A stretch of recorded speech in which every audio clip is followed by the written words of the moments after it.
Alice was 62 when she noticed something strange. She was recalling names faster than her daughter, finishing crosswords her husband had given up on, holding entire conversations without losing her thread. Her doctor called it unusual. Her family called it a gift. Alice called it a habit. 4 small habits to be exact. What if the biggest myth you believed is the idea that your mind has to slow down as you age? We've been told that senior moments like misplacing your keys and even losing your train of thought are just the price of admission for reaching your 60s. But research suggests something far different. They found that while cognitive speed can gradually reduce as we age, the brain remains as adaptable as a muscle. Think about the people you love, your spouse, your children, your grandchildren. To them, you're the keeper of family stories and the voice of wisdom. So staying sharp isn't just about you anymore. It's about staying fully present for the people who matter most and ensuring that your mind remains the reliable tool you've used your entire life. The good news is that your brain has a remarkable ability called neuroplasticity. It can grow, repair, and rewire itself at any age. And it means that the exercises you do today are literally reshaping how your brain works tomorrow. Today, we're discovering 4 specific exercises that act like a high-performance workout for your mind. They're simple, fun, grounded in science, and require nothing more than a few minutes of your day. But before we proceed, please note that everything mentioned in this video is based on credible research and has been reviewed by qualified health professionals. These movements are gentle and designed for beginners. However, please always listen to your body and consult a healthcare professional for personalized medical advice. With that said, let's get into Alice's 4 rituals. Exercise number 1, the Stroop Colour Challenge. This one looks almost insultingly simple.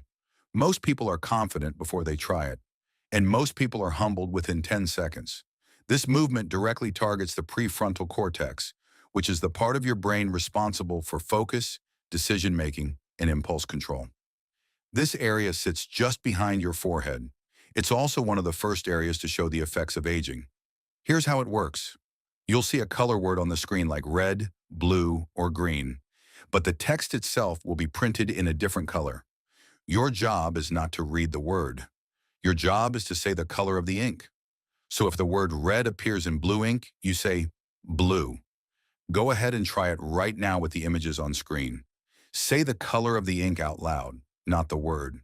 Take your time with each one. How did you do? It's trickier than it looks, isn't it? If you'd like to keep practicing, there are hundreds of free Stroop tests available online. Just search Stroop Test and you'll find one in seconds. Here's what's happening inside your brain while you do this. Your brain is wired to read automatically. It has done it since childhood. So when the word and the ink color conflict, your brain faces a split-second battle of habit versus intention and immediately jumps in to resolve the conflict. Every time that happens, those neural pathways get stronger. And with regular practice, you'll notice better focus during conversations, faster task switching, sharper attention even when there are distractions around you.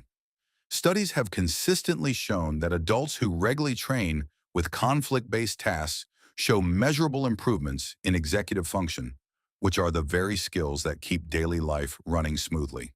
There is no physical risk here. If you find it frustrating at first, that's completely normal. Just start slowly and go at your own pace. Exercise number 2, the daily crossword and Schulte Speed Test. You've probably heard this one before. Maybe you've even dismissed it, but the science has caught up. The hippocampus, which is your brain's memory center, and the temporal lobe, which handles language and verbal recall, are both deeply engaged during word-based puzzles. This exercise targets them directly, and paired with it is your peripheral vision and information processing speed. This is a 2-in-1 exercise package. For the first one, a crossword puzzle in print, on your phone, or on your tablet, done consistently several times a week. It doesn't need to be championship level. It needs to be a challenge, something that makes you search your memory, reach for vocabulary, and stay with a problem until it clicks. Now the next one looks almost too simple. You'll see a grid on the screen with the numbers 1 to 25 all scrambled. Your job is to find them in order. 1, 2, 3. all the way to 25, as fast as you can. But do not let your eyes dart frantically across the grid. Keep your focus near the center, and let your peripheral vision do the work. Let it pick the numbers up from the edges. Go ahead, start now. Find one, then two, then three. Don't rush your eyes. Trust your peripheral vision to guide you. Keep breathing. Stay centered. Most people take well over a minute on their first attempt. With practice, that time drops. And so does the mental effort it takes to scan and process a full scene quickly. You can find a free Schulte table in seconds with a simple search online. One study found that older adults who trained with crossword puzzles showed greater cognitive improvement than those who used computerized brain games. Their brain scans also showed less shrinkage over time. Other research found that regular crossword use was associated with delaying the onset of memory decline by roughly 2.5 years, all from a daily puzzle. The Schulte test trains your brain to take in large amounts of information at once, which is useful for reading, driving, walking through a busy room, or following a fast conversation. Researchers put it simply: every time you search for a word or scan for a number, information travels between different areas of your brain. The more you do it, the faster and more efficient that processing becomes. Faster processing, wider knowledge base. That's what a sharp mind looks like. So start with an easy crossword. Go slowly on the Schulte grid. There is no score that matters here. The goal is engagement, not perfection. If you're finding this helpful, don't forget to tap the like button and subscribe so you never miss a new video from us. We're building a strong and active community for adults over 60 right here, and your presence truly makes a difference. Let's show the world that strength has no age limit. Also, before we continue, be honest. Did the Stroop test humble you a little? Because it gets most people. Tell us in the comments. We'd love to know.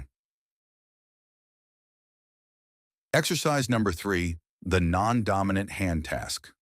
To keep a mind young, you have to make it feel uncomfortable in the most productive way possible. This stimulates neuroplasticity. The motor cortex runs across the top of your brain like a headband. Each side, either left or right, controls the opposite side of your body.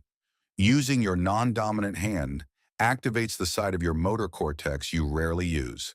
So, pick a simple daily task and do it with your less used hand. Brush your teeth, stir your coffee, write your name, use your computer mouse. Do it for 2 to 3 minutes a day. That is genuinely all it takes. When you use your dominant hand, your brain is essentially asleep. But when your non-dominant hand takes over, your brain cannot work on autopilot. It has to concentrate, plan, coordinate. All of those are active mental processes, and active mental processes build new neural connections. Research shows that doing this consistently strengthens the connection between the left and right sides of your brain, which leads to faster, more flexible thinking. After just a week of this, many people report a sense of mental brightness and faster problem solving. But be patient with yourself. You're not trying to replace your dominant hand. You're just giving the other side of your brain something to do. You can start with brushing your teeth, but this time with your non-dominant hand. It takes less than 2 minutes. You'll be surprised how strange it feels at first. And while that strangeness fades, the benefit does not. Exercise number 4, the memory recall game. This is the one Alice credits most. She calls it her daily memory press. It's a small, deliberate moment each day where she forces her brain to retrieve something it has stored. Working memory, which is the brain's ability to hold and use information in the short term, is one of the cognitive skills most sensitive to aging. It's also one of the most trainable. The hippocampus and the prefrontal cortex work together during active recall. The more you exercise that loop, the stronger it becomes. Here's how to do it. At the end of each day, find a quiet moment and try to recall, in as much detail as possible, everything you did that morning. What did you eat for breakfast? What was the first thing you said out loud? What did you see when you stepped outside? Then go further. Try to recall something from 2 or 3 days ago. A conversation, a face, a detail from a walk. Every time you actively recall a memory, you're strengthening the neural pathway that leads to it. Scientists call this retrieval practice. And research consistently shows it's one of the most effective methods for improving both short-term and long-term memory. It also builds what researchers call episodic memory. That is, your ability to remember personal experiences, which tends to be among the first things affected in normal cognitive aging. The harder the recall, the greater the benefit. If it comes too easily, push further back. Don't worry if certain memories feel blurry at first. That is exactly why this works. The effort of reaching for a memory, even an incomplete one, is what strengthens the system. Do this during a quiet transition moment, right after dinner or just before bed. 5 minutes is enough. Make it a ritual, not a task. Alice still does all four, each one woven into a different part of her day. Some in the morning, one quietly at the end of it. She does not think of them as brain training. She thinks of them as maintenance, the same way you service a car or tend to a garden. My brain works for me, she said. The least I can do is work for it. She is 64 now, still finishing the crosswords. Your brain is more resilient and more powerful than you've been led to believe. If you start with just one of these changes this week, you'll be doing more for your cognitive health than most. So pick one, the one that felt most interesting, or the one that surprised you. Do that one consistently for a week and see what you notice. That is how a sharp mind is built. If you enjoyed this video, like and subscribe to stay in the club. Tell us in the comments, which of these brain exercises would you be practicing? Thanks for watching. Move calm, live strong, and I'll see you in the next one.